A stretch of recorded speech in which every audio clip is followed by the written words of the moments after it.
Selamat datang di channel Pemuja Malam. Jangan lupa like, share, and subscribe ya. Terima kasih.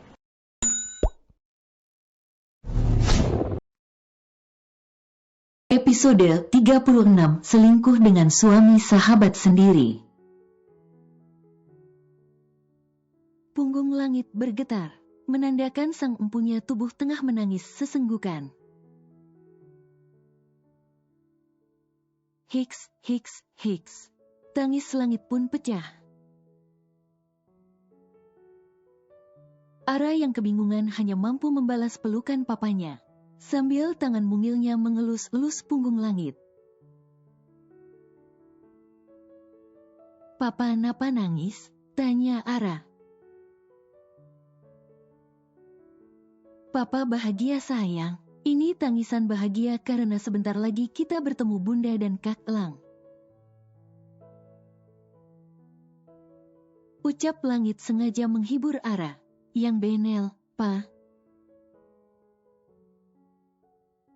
"Iya, sayang. Ara mau kan tinggal bersama Bunda dan Kak Elang?" "Mau." Teriak Ara begitu bersemangat. "Ala anen Kak Elang, tapi kata Bumila hali ini Kak Elang endak macuk cekolah." Ucap Ara dengan mimik wajah berubah sendu. "Ayo sekarang kita pergi ke tempat Bunda dan Kak Elang. Ara tidur dulu kalau ngantuk. Nanti Papa bangunin jika kita sudah sampai. Perjalanan kita masih panjang sayang. Semoga Ara tetap sabar ya." Ucap langit. "Iya, Pa, tapi ala endak mau cama Mama Kaila." "Mama hahat cama ala, Mama Kai bukan Mama ala, Dek." Jantung langit mendadak terkejut usai mendengar ucapan Ara barusan. "Maksud Ara?" tanya langit yang sengaja bertanya pada Ara. Walaupun ia sudah tahu tentang fakta bahwa memang Kaila bukan ibu kandung Ara. Namun ia tak menyangka bahwa putrinya ini juga sudah mengetahui fakta tersebut. Padahal ia belum memberitahukan informasi tersebut pada Ara. Dan akhirnya mengalir cerita Ara, yang tanpa sengaja mendengar fakta tersembunyi tersebut. Ketika Oma Maya berbicara dengan Kaila, akhirnya Ara tahu jika Kaila bukan ibu kandungnya. Pantas selama ini Ara merasa bahwa Kaila tidak sayang dan tidak perhatian padanya. Seperti perlakuan seorang ibu kandung pada putrinya dengan semestinya. Langit begitu merasa bersalah pada Ara. Ia langsung memeluk erat tubuh Ara. "Maafkan Papa, sayang, maaf," bisik langit sendu. Ara hanya terdiam dan membalas pelukan hangat sang papa. Bergegas langit menekan pedal gas mobilnya. Ia akan pergi ke Jakarta hari ini juga bersama Ara. Ia akan memohon jika perlu berlutut pada Binar, agar mengatakan di mana keberadaan Nanda dan Elang.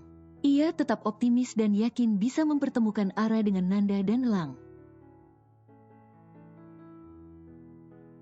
Ia ingin memberikan satu keluarga utuh untuk kedua buah hatinya tersebut. Apapun akan ia lakukan demi ketiga orang yang menjadi prioritasnya sekarang. Hidupnya akan ia dedikasikan sepenuhnya hanya untuk Nanda, Elang dan Ara. Bersaing dengan Alden, sahabatnya sendiri pun untuk mengambil hati Nanda. Ia tetap akan maju dan tidak akan menyerah begitu saja. Namun ia tahu bahwa perjuangannya tak akan mudah ke depan. Tetapi ia yakin bahwa di dunia ini tak ada hasil yang mengkhianati sebuah kerja keras dan perjuangan. Terutama perjuangan cintanya. untuk merengkuh wanita yang ia cintai dan anak-anaknya dalam pelukannya. Mobil Kayla memasuki halaman sekolah Ara tak lama setelah mobil langit pergi. Kayla bergegas turun dan berjalan menuju kelas Ara. Ia sengaja langsung datang ke sekolah Ara sebab ingin membawa anak tersebut. Ia tahu bahwa langit sangat sayang pada Ara. Ia berencana menjadikan Ara sebagai alat agar langit tidak menceraikan dirinya. Namun sepertinya untuk saat ini semesta sedang tak berpihak padanya. Karena langit telah membawa Ara pergi terlebih dahulu daripada dirinya. Apa, Ara sudah dibawa suami saya? Kok bisa? Cecar Kayla pada Bu Mila. Maaf, Bu Kayla. Karena yang membawa ayahnya sendiri, tentu pihak sekolah tidak bisa menolaknya. Jawab Bu Mila apa adanya dengan sopan. Dasar sekolah tidak becus, benar-benar sial banget aku hari ini. Huf. Gerutu Kayla seraya berjalan meninggalkan Bu Mila tanpa pamit. Hal itu membuat Bu Mila hanya bisa geleng-geleng kepala melihat tingkah Kayla. Ketika baru masuk ke dalam mobil, mendadak ponsel pribadi Kayla mendapat panggilan masuk dari seseorang. Tangan Kayla pun mengambil ponselnya. Ia mengira langit yang menghubunginya, ternyata Edo. Wajahnya yang kusut berubah menjadi ceria kembali. Berharap Edo mampu membuatnya senang dan sedikit melupakan masalahnya dengan langit.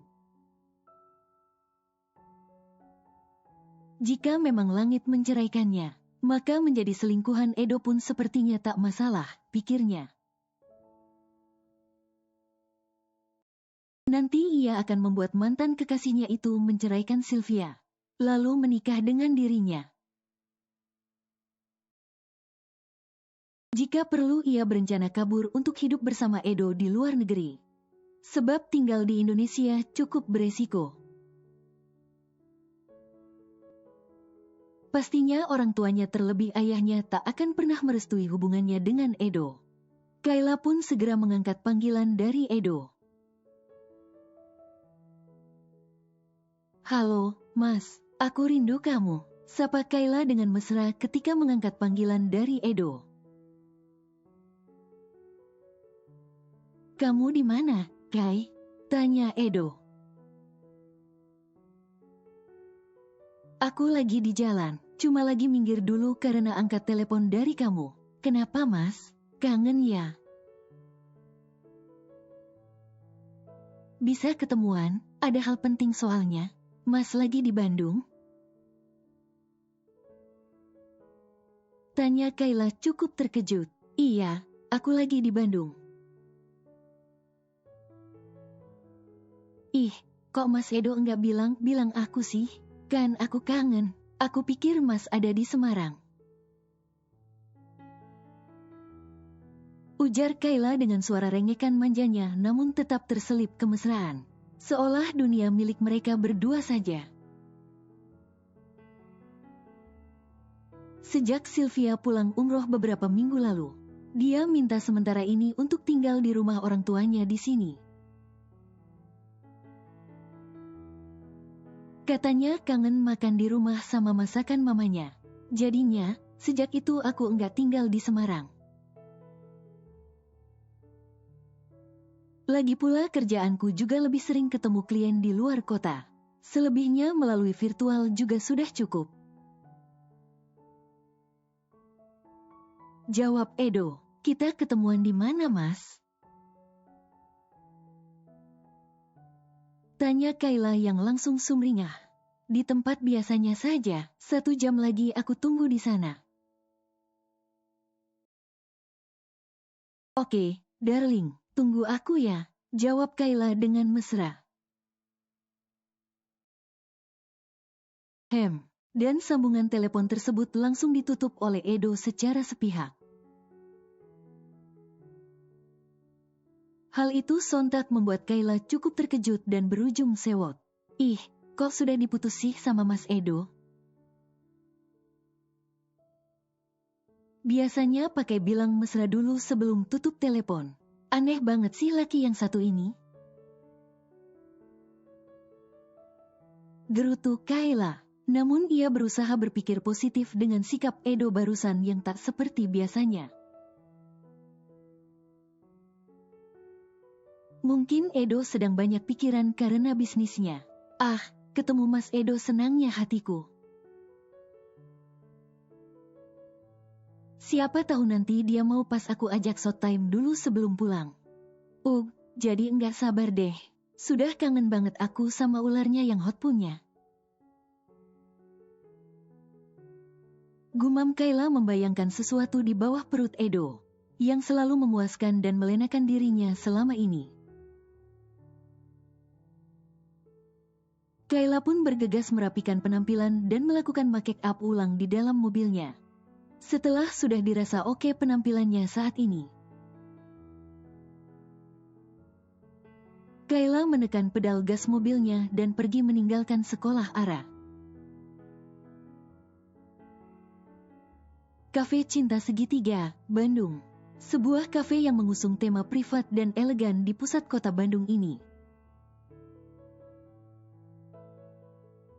Memiliki letak yang tersembunyi, bukan masuk dalam gang sempit sehingga terkesan tersembunyi. Tetapi kita harus masuk terlebih dahulu di sebuah perumahan yang cukup mewah, sehingga tak banyak orang yang tahu. Hanya pada kalangan terbatas saja yang mengenal dengan baik kafe ini, di mana perumahan tempat kafe tersebut berada di dalamnya. Memakai One Gate System atau sistem satu pintu. One Gate System adalah sebuah sistem keamanan dalam area hunian. Dengan hanya memiliki satu pintu utama sebagai akses keluar dan masuknya. Biasanya, pintu ini memiliki satu pos penjagaan yang dijaga oleh beberapa orang petugas keamanan selama 24 jam. Jenis perumahan tipikal seperti ini biasanya mengedepankan keamanan untuk seluruh penghuninya, terutama hal-hal yang bersifat privasi. Di dalam kafe tersebut juga didesain ada beberapa ruangan tertutup mirip ruang karaoke. Namun ada juga yang tipe outdoor dengan pemandangan taman yang asri dan hijau. Sisanya seperti kafe pada umumnya. Edo sudah datang terlebih dahulu dan ia memesan salah satu ruangan privat di sana. Kedua sejoli ini tahu kafe tersebut sejak mereka masih SMA. Dominan pengunjung kafe ini yakni anak muda yang tengah berkencan dengan kekasihnya. Hingga eksekutif muda yang menggandeng wanita belia, yang berparas cantik nan tetapi berlabel ayam kampus. Begitulah realita kehidupan di kota besar. Demi memenuhi gaya hidup yang tinggi, rela menjadi ayam kampus. Banyak hiruk pikuk kafe terselubung seperti ini. Sehingga saling menguntungkan kedua belah pihak. Baik pemilik kafe maupun pengunjungnya, terutama yang berdompet tebal. Tak lama Kayla pun tiba di kafe tersebut. Ia langsung menuju ruangan yang telah disewa oleh Edo seperti biasanya. Mereka berdua sudah sering ke sana. Tentu saja karyawan kafe banyak yang tahu wajah-wajah pelanggan. Yang cukup familiar di mata mereka karena seringnya berkunjung di sana. Termasuk Edo dan Kayla.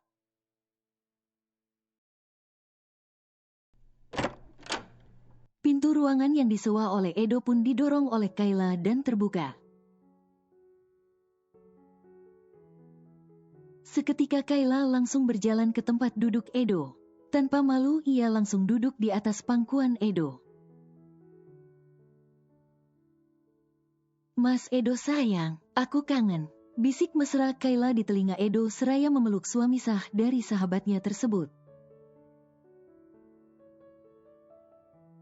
Duduklah dulu, Kai. Jangan begini. Kenapa, Mas? Kan biasanya kita mesraan kayak gini di sini. Tempat ini penuh kenangan indah kita sewaktu sekolah dulu hingga sekarang. Tak pernah berubah. Bahkan di tempat ini kamu mencuri ciuman pertamaku. Masih ingat gak dulu kamu merayuku untuk meminta ciuman pertama? Saat hari jadi kita yang baru 1 bulan. Ucap Kayla sambil menceritakan pada Edo tentang kenangan indah di masa lalu mereka saat pacaran. Ada hal penting yang aku ingin bicarakan padamu, Kai.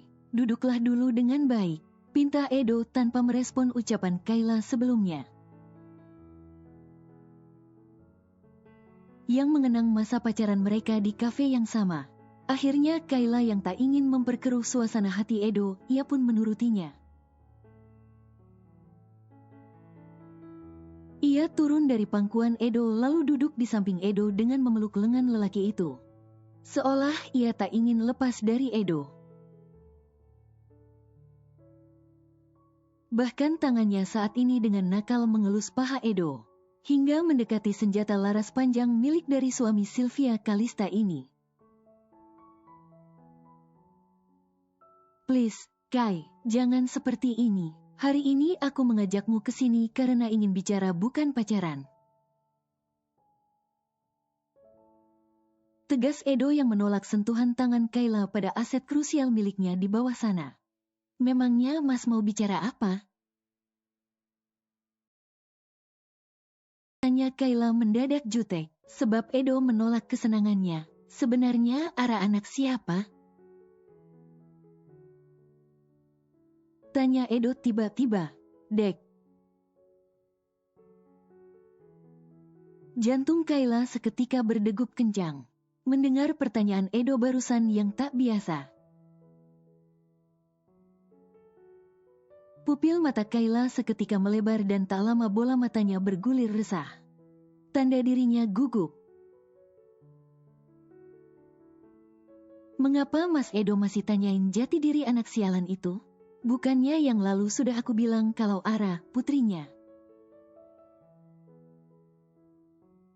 Dan ia percaya sama omonganku. Kenapa sekarang jadi bertanya lagi hal ini? Batin Kayla resah. Jawab Kai, Mas Edo gimana sih? Ara ya putri kita, masak putri orang lain. Sengit Kayla dengan sengaja supaya Edo percaya ucapannya. Lantas kenapa 2 rumah sakit mengatakan bahwa Ara bukan putri kandungku? Dek, maksudnya? Tanya Kayla yang masih kebingungan. Ia belum mampu mencerna kalimat singkat dari Edo barusan. Kamu baca sendiri hasil tes DNA Ara denganku. Pekik Edo seraya melemparkan map rumah sakit yang berisikan hasil tes DNA Ara pada Kayla. Ya, Edo melakukan tes DNA secara diam-diam. Setelah dirinya pulang dari Singapura beberapa minggu yang lalu. Hal itu ia lakukan setelah melihat sikap Kayla yang meragukan, serta perasaan hatinya sendiri terhadap Ara. Sampel rambut Ara sejak lama telah ia ambil.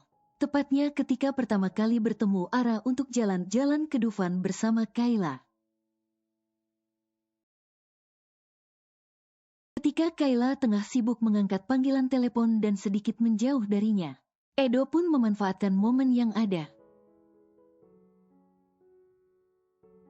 Ia menggunting sedikit dari rambut Ara, lalu menyimpannya baik-baik pada plastik kecil yang sudah ia siapkan. Hanya saja ia masih ragu-ragu untuk melakukan tes DNA saat itu.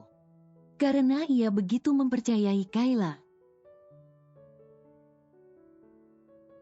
Namun seiring berjalannya waktu, Ia mulai meragukan pernyataan dari mantan kekasihnya tersebut.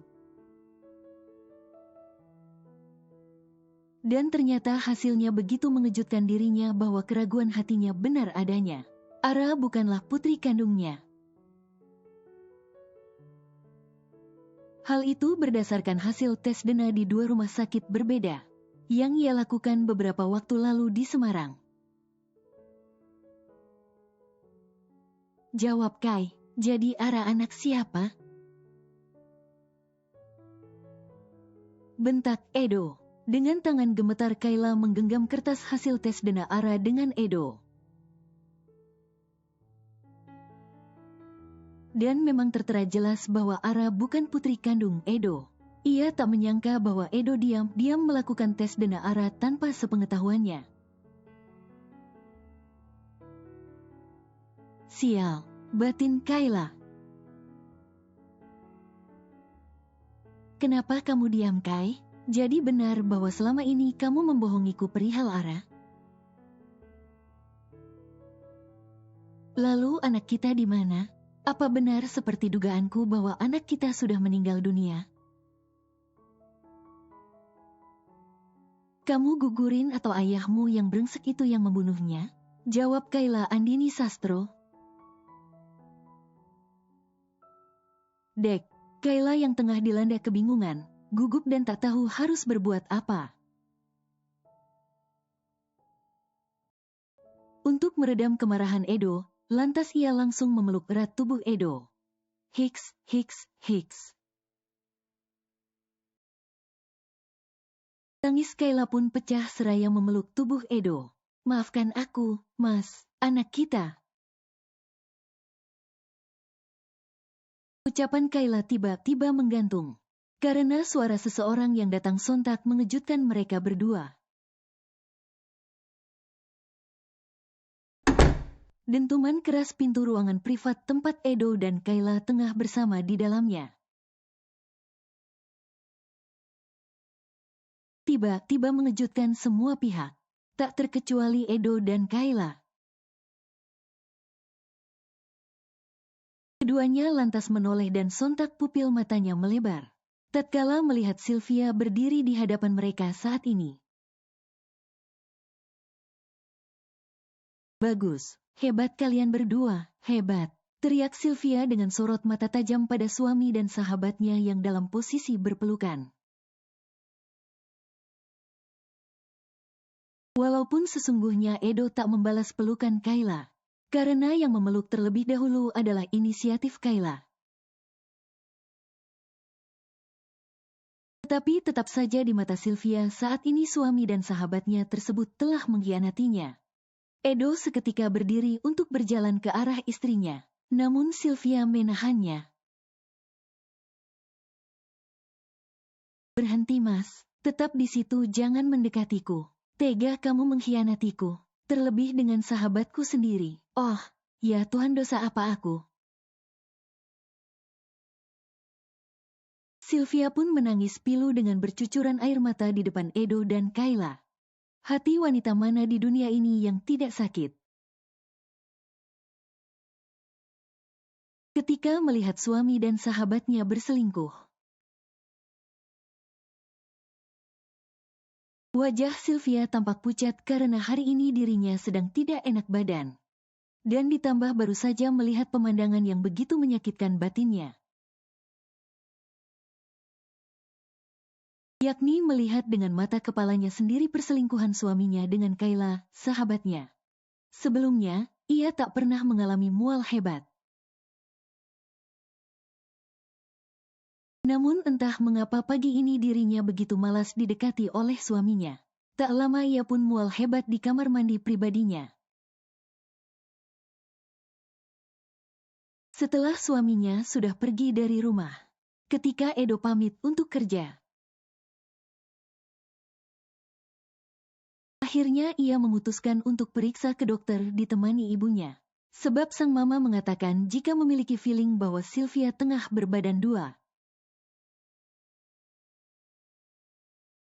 Dan akhirnya Sylvia memutuskan pergi ke dokter kandungan bersama sang mama. Ia menangis tergugu setelah dokter menyatakan bahwa ia positif hamil dengan usia kandungan sudah 8 minggu. Ternyata Tuhan sudah menitipkan anugerah terindah ini pada rahimnya. Menjelang dirinya berangkat umroh tanpa ia sadari. Alhamdulillah ya Allah. Terima kasih Engkau sudah mengabulkan doa-doa hamba selama bertahun-tahun ini. Suami dan ibu mertuaku pasti senang. Jika tahu aku sedang mengandung penerus keluarga mereka, gumam Sylvia dengan senyum bahagia dan ucapan syukur pada Sang Pencipta. Tangannya terulur untuk mengelus kertas hasil buah cintanya bersama Edo. Anugerah yang ia tunggu selama 8 tahun pernikahan. Akhirnya telah dijabah oleh Sang Pencipta. Kemudian Sylvia dan ibunya pun pulang ke rumah. Sylvia ingin menyiapkan pesta kejutan untuk suaminya. Namun ketika ia tiba di rumah, salah satu ART-nya memberikan sebuah amplop. Katanya ada paketan untuknya. Tetapi tidak ada nama pengirimnya. Ia pun membukanya segera dan seketika tubuhnya melemas. Ia melihat foto-foto kemesraan dugaan perselingkuhan suaminya dengan Kayla, sahabatnya. Foto-foto tersebut diambil di Singapura. Bahkan tertera jelas nama tempat, tanggal dan jam di setiap lembaran fotonya. Awalnya Sylvia tak percaya. Dan ia menyuruh temannya yang ahli dalam telematika untuk memeriksanya. Takutnya itu hanya foto editan. Yang ingin merusak rumah tangganya serta persahabatannya dengan Kayla. Namun setelah dicek, temannya mengatakan bahwa semua foto tersebut asli bukan editan. Tubuhnya merosot seketika bagai tak bertulang. Ditambah tak lama kemudian deringan ponsel pribadinya. Dari salah seorang temannya yang lain mengatakan padanya bahwa tanpa sengaja melihat Edo masuk ke dalam sebuah kafe yang tak biasa, di mana kafe tersebut dikenal negatif. Karena banyak ayam kampus serta kupu-kupu malam high class yang sering berseliweran di sana. Sylvia langsung tancap gas membawa mobil pribadinya menuju kafe tersebut untuk membuktikan. Ia khawatir Edo terjerat dan terpesona dengan wanita murahan penjajah selangkangan alias WC umum di luar sana yang tidak jelas. Bersambung.